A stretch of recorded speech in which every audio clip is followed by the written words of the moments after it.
Na pesibido mbote na kombo na Yesu Masia oyo a pesibiso makasi po ete lelo ngana yo tozala susu connecté pona toyeba ko partager oyo ezali loba na ye nayebi ke mutu nyonso oyo alingi nzambe ntango alingi koyoka loba na ye amipesaka afungolaka motema po ete Yesu alobela ye. Bible lobi que esika bato mibale o misato basangani na kombo na Yesu iye moko azali wana me akozala pona asala nini Yesu oyo.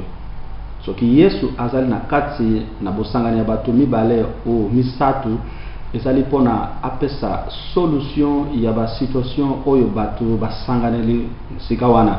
Donc soki ngana yo to sangani ngana yo soki tozali awa pona to yeba kosola loba na tina loba na ye, c'est parce que ngana yo tozana mituna oyo Yesu ye moko azali kati na biso azali na biso akopesa eyano na biso ekouta na liloba ngai na yo toko ko inventer loko moko te nyonso salama deja pona koloba ke soki ya solo penza lolenge tuzoko sola boye nzambe na bomoye aza d'accord pona likambo oyo yeba ke réponse ya nkolo ekozanga te.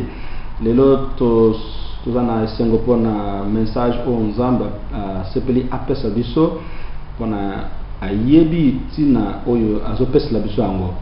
Soki nzambe alobi c'est parce que il y a quelque chose qui se passe et on est loko zoko leka oyo batu peut-être bazo sosolate ou bien bazo sala yango nanko. Lelo tozoko tala likambo moko oyo zotungisa bana na nzambe na vie na biso social pe loko wana ezoko mabiso na kokende musika na nzambe.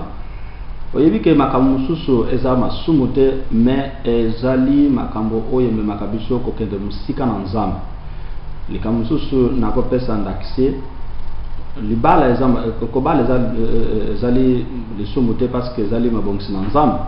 Mais soki muto abali ete akomi ko kima kokende koyoka loba na nzambe ou bien abandi ko kimisa mwasi na ye to mobali na ye pona kende église te yeba ke libala oyo ekomi sikoyo babengi na balangue mususu attrapage, c'est-à-dire que ekomi ko sala ete œuvre ya nzambe esalama vraiment te lolenge esengelaki. Donc esalamaka mingi ke mutu abali na ye mais avant bala kutu asengaki libala ngo pana nzambe salanga boye nga vraiment tala age zokoleka ba amina ngai ya age na ngai si babali et tout nzambe na bomoyi ayokaka pe apesa ke yano ona mutu wana pe azui libala mais sima kozwa libala ekomi talakaka église za musika talakaka mobali nanga alingi te talakaka mwasi nanga atala kuna kutu église yango boye.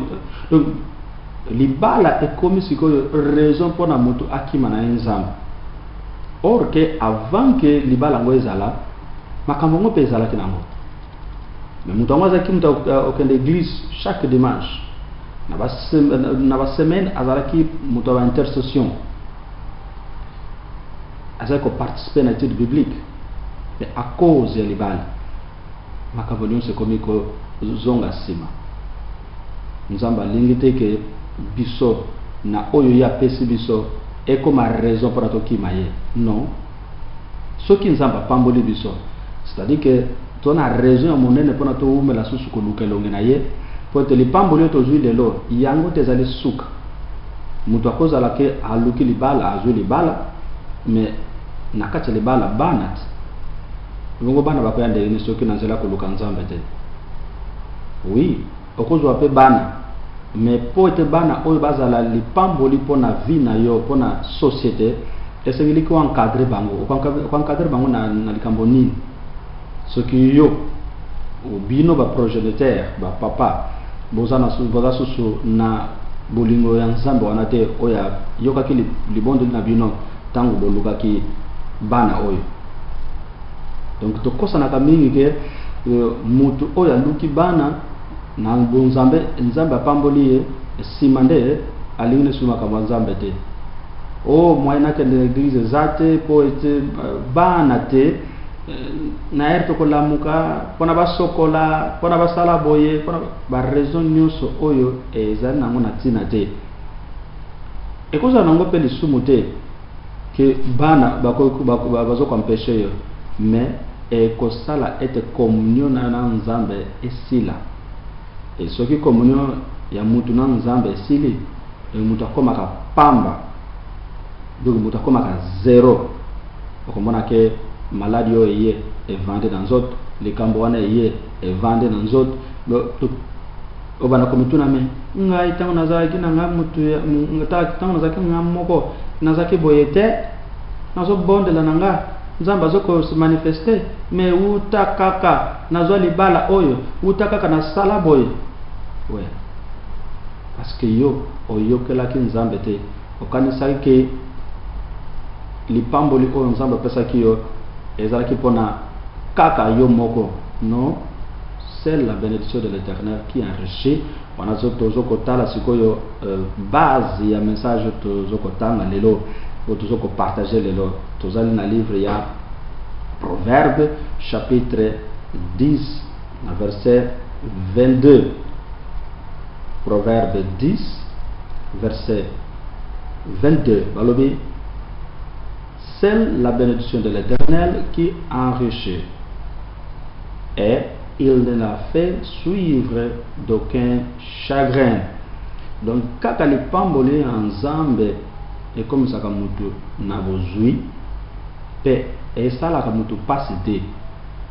Donc soki oyo ngai naza nango euti vraiment epa na nzambe ekoki kokabola ngai te na nzambe ekoki komema ngai te ke naloba oh non tala ngai nalinga kosambela vraiment ngai nalinga kosambela me bongo sikoyo ovandi na ndako po adini non ngai nalinga kosambela vraiment kutu na église na biso nazalaki intercesseurs ebongo moto wana intercesseurs ekei wapi ya tala kaka awa utana yana mboka oyo utana tika église na biso ngai kuna na église biso ezalaki bien pasteur na biso sika makambo kopesa ba raison wana ya pasteur ya église ya bandeko non il faut oza na communion particulière na nzambe. Communion particulière na nzambe esalaka ke mutu ata olongwe awo ke soki na Japon ke na Chine ke soki na Indonésie soki wapi oza ndenge moko doko kuluka nzambe. Bible lobi ke Daniel soki tolobi na tina ya ba Meshach Shadrach na Abednego ba utaki mboka musika bakena mboka mususu kuna bakendaki basanjaki te balobaki te ke non tozana biso na mboka mususu talaka ka kuna epa tozalaki ezalaki ntango nyonso foko obéir boye foko obéir boye non awa toza eza mboka mususu tosala na biso ndeko nanga non bawumelaki kozala basali na nzambe bawumelaki kozala bana na nzambe. Donc toza na raison moko te oyo ezali convenable oyo ekoki kosala ke nzambe aloba ya solo mpenza oza na raison mpona ke namoni vraiment kuna ozalaki bien te oui nzambe akolobaki kuna ozalaki bien te mais alobi te ke kanga maboko soki ndeko azokoevite yo bopartage faut participer parce que ntango ozoparticipe wana ozokokolisa kondima na yo mpe moto ya bonzambe na yo ezokomata kaka. Mais ntango mikangi na ndako ata ozolanda mateya na nzela ya YouTube ata ozolanda mateya na nzela ya internet pardon ya satellite esengeli ke mwana na nzambe ayeba kozala esika oyo akenda kosanganaka epai ye apesaka dîme epai ye apesaka offrande epai ye apesaka action de grâce na ye parce que mutu oyo vraiment oyo akomi na bonzambe mutu oyo akomi azososola makambo na nzambe akoki koloba te ke ngai nasambelaka ngai na nzela ya satellite mais ebongo dîme na yo otiaka ngo wapi soki osambelaka na nzela satellite c'est-à-dire que église wana olandaka yango ekoma église na yo il faut otinda dîme na yo na église wana pa pasteur oyo ateyaka yo wana parce que ateyaka yo mpona pamba te ateyaka yo parce que na nzela mosala oyo asalaka epai wana esengeli aliela soki ozokodute mpona likambo oyo fotanga bible omona ke mosali aliaka na mosala na ye mutu moko te akolobaki ngai nasalaka nzambe mais nazodépendre na salaire na ngai ya soki awapi Non. Et le peut-être que mutu asala ka nzambe ko sala te. Non. Na ko sala nzambe, mais na sala na ko msala normal na sala. Mais ce n'est pas dit que na ko se bénéficier na œuvre nzambe te on azoko sala. Ce n'est pas ça. Ce n'est pas vrai, ce n'est pas biblique. Donc moi na nzambe akoko yana ba raison te pona ki nzambe. Ozana raison te parce que tant ozala ki mutu amolili, ozala ki mutu ya koloba ke ba église oyo. Mais oye na lumière oye ko comprendre que bitumba na biso ezali ya nzoto te, ezali ya makila te. Bitumba na biso ezali ya molimo, donc ba prière. Ma bondeli ezali kambote que non kuna baza bandoki, kuna baza baboye, ata baza bandoki yoza nini oza nani soki obonde la solo esengeli ke olakisa ba fruit ya mutu abonde la solo. Bible lobi ke mutu masumu akoki ko umela te na assemblée ya ba juste. Donc soki ba oyo bazo sangana baza solo ya nzambe ete mutu moko ya masuma koti wana a cause ya bonzambe na bino mutu wana akowumela te akokima. Siko yo okomi kokima parce que kuna baza bandoki, kuna baza bazboy, kuna baza baboy, siko sala église. Parce que Bible lobi soki mutu ayebi ete likambo moko songolo eza le somme, mais azoko sala yango te ye bazo sala le somme. C'est-à-dire que soki oyebi ke epai songolo okendaki kuna baza batamabe, soki kuna okendaki basala kaboye, mais comme yo oyebi solo oyebi vérité la kisa yango pa baninga yebisa baninga ke boya to vanda to solo le banzambe parce que ngana sosoli ete likambo eza boye. Donc c'est la bénédiction de l'Éternel qui enrichit. Donc soki ngai nazui li pamboli vraiment oyo te pa nzambe eko sala nga pasite. Soki nazui bana na bonzambe bakoki ko empêcher ngai te na kende église. Soki nazui li bala na bonzambe yango te comme raison pour na ngana kima nzambe. O talaka na yero wana ko lamuka pongi eza bonzambe te. Yeba kezana molimo mususu oyo komo kamba yo. Te mobali na ngai aboyi ozana osusu ya nzambe te. Parce que ce qui mona kango likambo grave olien kokota na présence nzambe pona ete osenga pouvoir puissance nzamba buka motema mobali oyo akobi ko kanga yo na ndako azoko yeba te kazoko boma yo azoko boma libota no mobimba parce que sans Dieu tozali kufa. Ote église za musika lokuta mboka nini yo vanda ka église za musika